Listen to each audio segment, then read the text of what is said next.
ಯಶಸ್ಸು ಯಾರಿಗ್ ತಾನೇ ಬೇಡ. ಪ್ರತಿಯೊಬ್ಬರು ಯಶಸ್ಸಿನ ಹಿಂದೆ ಓಡ್ತಾರೆ. ಪ್ರತಿಯೊಬ್ಬರು ಯಶಸ್ಸು ಬಂದಾಗ ಉತ್ಸವ ಮಾಡ್ತಾರೆ, ಆನಂದ ಪಡ್ತಾರೆ.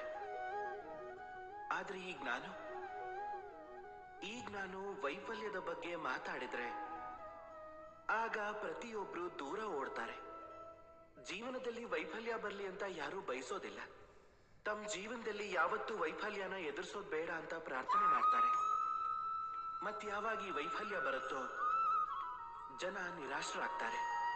ಕೆಲವರು ಶೋಕದಲ್ಲಿ ಮುಳುಗೋಗ್ತಾರೆ. ಯಾಕೆ? ಹಾಗೆ ಮಾಡುವಂತಹ ಅಗತ್ಯನೇ ಇಲ್ಲ. ನನಗೆ ಗೊತ್ತು ನಾನು ಏನು ಹೇಳ್ತಿದ್ದೀನೋ ಅದು ಕಷ್ಟ ಅಂತ. ಸ್ವಲ್ಪ ಯೋಚಿಸಿ. ಜೀವನದಲ್ಲಿ ವೈಫಲ್ಯನೇ ಇಲ್ಲದೆ ಯಶಸ್ಸಿನಲ್ಲಿ ಏನು ಆನಂದ ಇದೆ? ಎಲ್ಲಿ ತನಕ ಇಡೀ ದಿನ ಬಿಸಿಲಲ್ಲಿ ನಿಂತಿರೋದಿಲ್ವೋ, ತಾಪ ಸಹಿಸ್ಕೊಳ್ಳೋದಿಲ್ವೋ, ಅಲ್ಲಿ ತನಕ ಸಂಜೆಯ ತಂಪಾದ ನೆರಳಿನ ಆನಂದನ ಹೇಗ್ ಪಡಿತೀರಾ?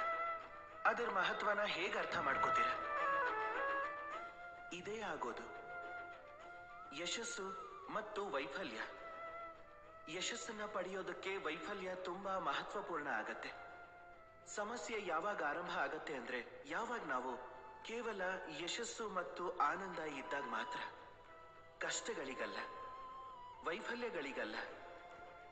ವೈಫಲ್ಯಗಳನ್ನ ಎದುರಿಸೋದಕ್ಕೆ ನಾವು ದೃಢವಾದ ನಿರ್ಧಾರ ಮಾಡ್ಕೊಳ್ಳಲ್ಲ. ಒಂದು ಸಾಧಾರಣವಾದ ವಿಷಯ, ಅದನ್ನ ನೀವು ಮನದಟ್ಟು ಮಾಡ್ಕೋಬೇಕು. ಯಾವುದರಿಂದ ನಾವು ದೂರ ಓಡ್ತೀವೋ ಆ ಸೋಲನ್ನ ಎದುರಿಸೋದನ್ನ ಕಲ್ತ್ಕೊಳ್ಳಿ ಸಾಕು. ನೋಡ್ತಾ ಇರಿ, ನೀವು ನೀವಾಗೆ ಗೆಲ್ತೀರ.